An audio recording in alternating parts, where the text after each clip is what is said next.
Bonjour et bienvenue dans la météo du Bitcoin. Alors, je sais pas trop comment va se passer la journée, à quel moment vous allez regarder cette vidéo.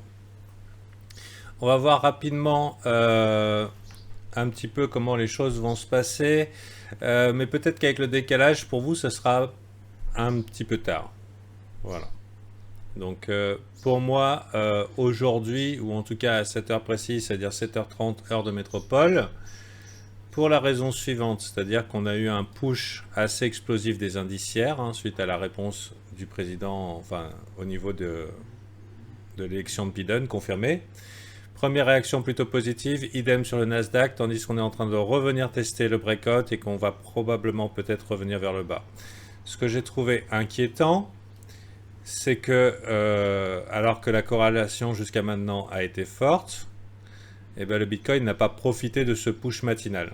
Par contre, je le vois bien continuer à accompagner du coup éventuellement une respiration des indices vers le bas. Dollar index, indice, donc indice up, Bitcoin pas up, indice down, on va voir comment il réagit. Ce qui est une invitation non pas aux holders de ne pas holder, hein.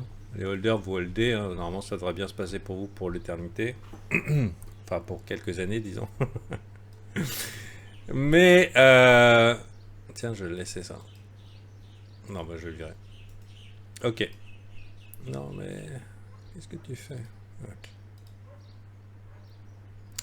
Ok. Donc sinon, on a eu quand même un signe qu'on était arrivé dans une... On va regarder un peu le weekly pour dire, oh là là, c'est magnifique. Regardez, oh là là, c'est magnifique.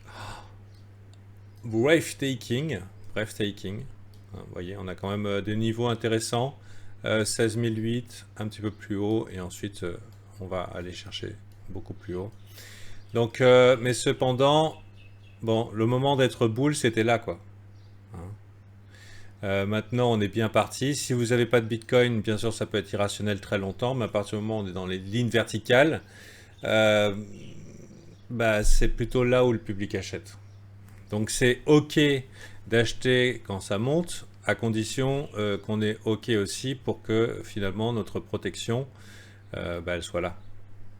Hein. Pourquoi? Par rapport à la structure haussière, plus haut sommet, plus haut creux, breakout, donc plus haut sommet, plus haut creux. Le prochain support, il est là, 12 005. Donc globalement, rentrer ici, c'est un petit peu dangereux. Et le problème du public, quand il va rentrer sur le tard, c'est que oui, ça peut monter, mais vu que ça a monté et que ça lui donne raison, il aura tendance à hold. Et vu qu'il va hold, eh ben, il va se faire baiser au moment de la respiration de marché qui, elle, pourra être conséquente. Ça ne veut pas dire que ça va arriver. Je peux vous dire une chose, c'est qu'il y a une chose qui est certaine et vraie ici, c'est que les boules sont en contrôle. 1, 2, 3, 4, 5, 5 semaines. 5 semaines vertes. Et c'est pas, on va pas mettre le gambler's fallacy, on va pas penser, ouais, c'est pas parce qu'il y a 5 semaines vertes que la prochaine est forcément rouge. Non. Hein, vous pourrez aller voir dans des casinos les statistiques de série sur les roulettes. C'est pas parce qu'il y a eu beaucoup de vert que la prochaine est forcément rouge. Non, non, là ça veut dire que les acheteurs sont sous contrôle. Cependant, après un mouvement violent, on a souvent des switches au niveau des biais. Ça veut dire que tous ceux qui n'y croyaient pas sur la montée là, forcément après ces mouvements explosifs, eh ben, ils y croient. Hein. Donc d'un coup, c'est le moment d'être totalement investi. Ils ont peut-être pas tort. Mais il faut quand même raison garder. Donc ça dépend aussi, donc la probabilité quand même qu'on range, qu'on fasse un petit range. Et qu'on consolide un peu. Vu que les mouvements ont été explosifs, la taille de ce range peut être assez épique. Déjà, je ne sais pas si vous avez tremblé ce week-end, mais on a eu quand même un indice de la taille et c'est un range qui pourrait faire plus de 1000 balles. Et par exemple, par rapport au daily, ce serait complètement pas stupide d'imaginer qu'on irait voir les 13 500 ou par rapport à la structure long terme, les 12 500. Et peut-être pendant quelques temps se faire quelques frayeurs comme ça. Donc,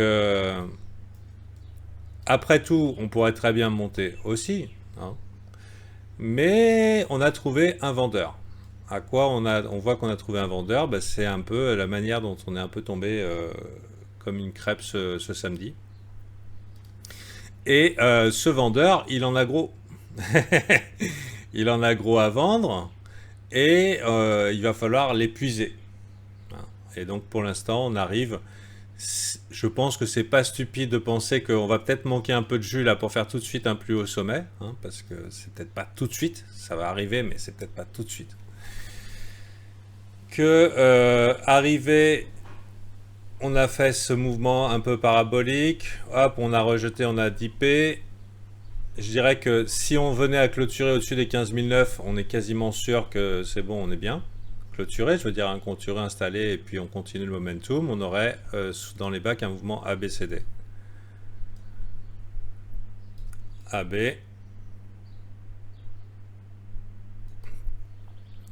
Que j'ai déjà identifié comme étant convergent avec pas mal de zones d'extension Fibo et tout. Donc c'est possible hein, d'aller jusque là.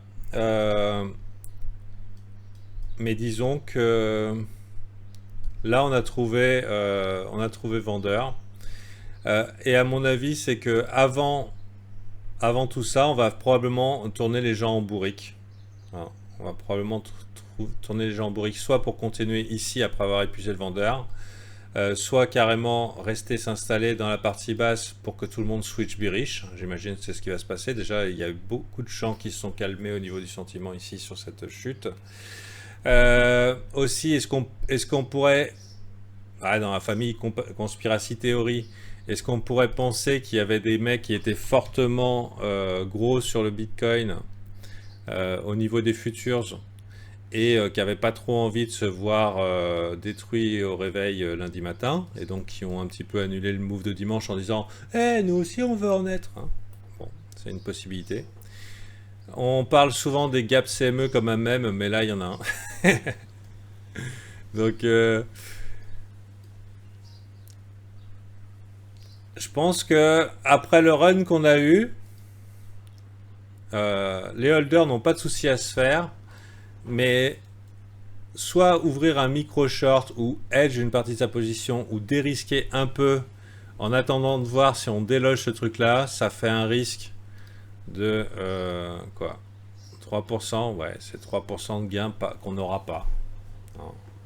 Dans le doute, moi j'ai hedge la moitié.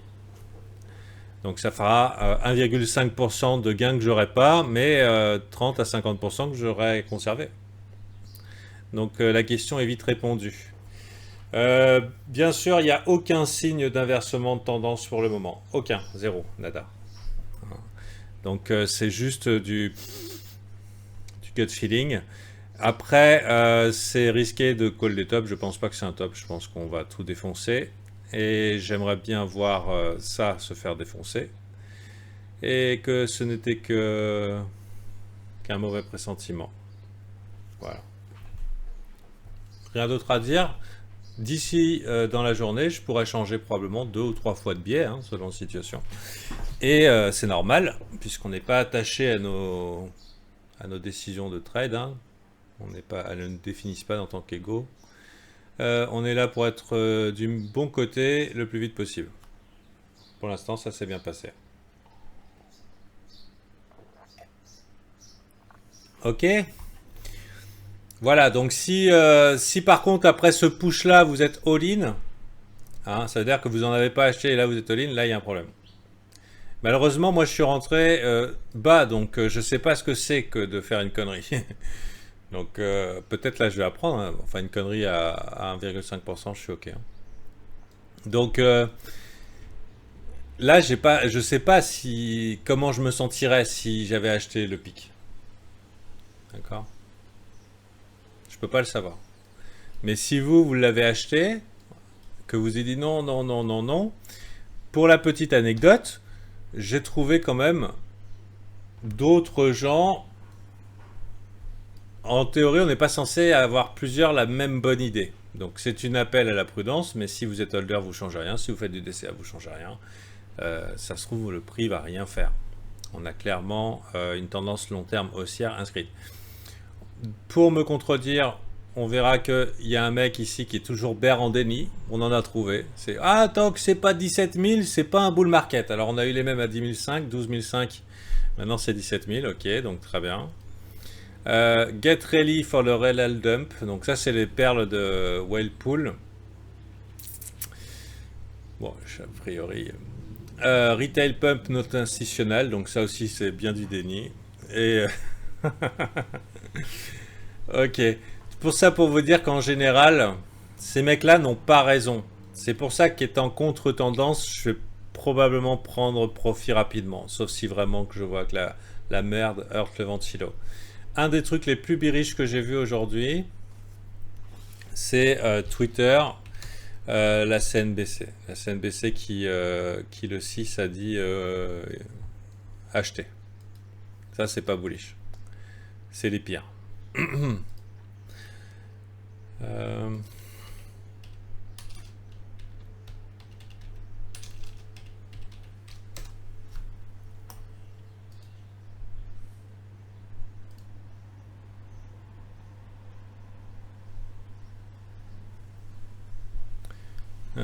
C'est peut-être pas ici, c'est peut-être CMDC Fast Money. Je pensais que c'était plutôt... eux, ça c'est clairement les pires. Silver...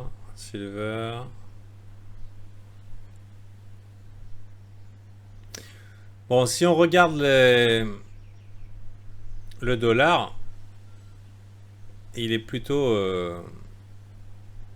Bitcoin... Ah voilà, ça c'est moche ça. Bitcoin Breakout, un trader voit 20% de plus d'upside. Bah, cnbc.com. Ça, c'est pas super. C'est pas super. En tout cas, voilà. Pour moi, je vous dis, il n'y a pas de... Mon hedge n'est pas total, donc je suis encore dans la partie. Si je hedge, c'est pour continuer à hold. Ça veut dire que j'ai pas du tout envie d'être en fiat. Si mon stop il est pété, eh ben YOLO, hein. On continue à gagner des sous. Voilou. J'ai rien d'autre à dire de plus. C'est pas évident de faire des discours de précaution en plein bull market. Ouais, je vous dis, c'est pas une bonne position. Normalement, vous achetez, vous holdez et puis vous faites rien d'autre, c'est tout. Et normalement, d'être inconscient et d'acheter à l'infini, ça devrait très bien se passer. Sauf que, dans les bull market, petite information, du coup, pour l'instruction générale, pour ceux qui sont allés jusqu'au bout, qui essayent de me voir en train de me dépatouiller avec mon billet bearish ou semi-bearish dans un méga bull market. Dans ce bordel-là, juste pour se situer, il y a souvent dans les bull markets des dumps de 30%. Hein.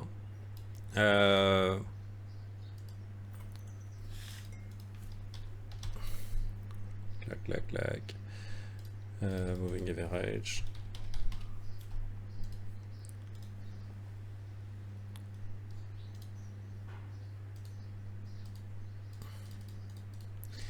Des dumps de 30% et un support EMA 21 weekly. Donc, pour moi, dans le cycle, on en est là à peu près. On peut encore pousser, hein, mais on en est un peu là. Donc, on est dans le cycle, on est du côté des survivants du bear market qui commencent à y croire.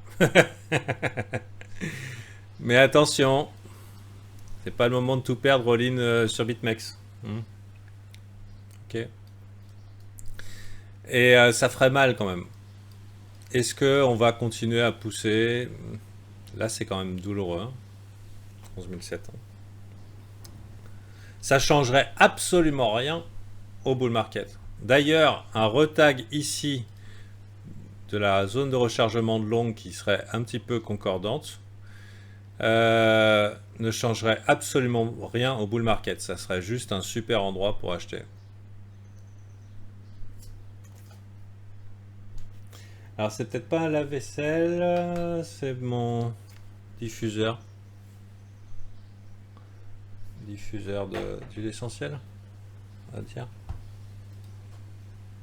Ah non, je viens de l'allumer. Ah, peut-être que le micro est pas face à moi, donc tu as un petit peu du ventilo. Fallait me le dire avant, à dire. Ok.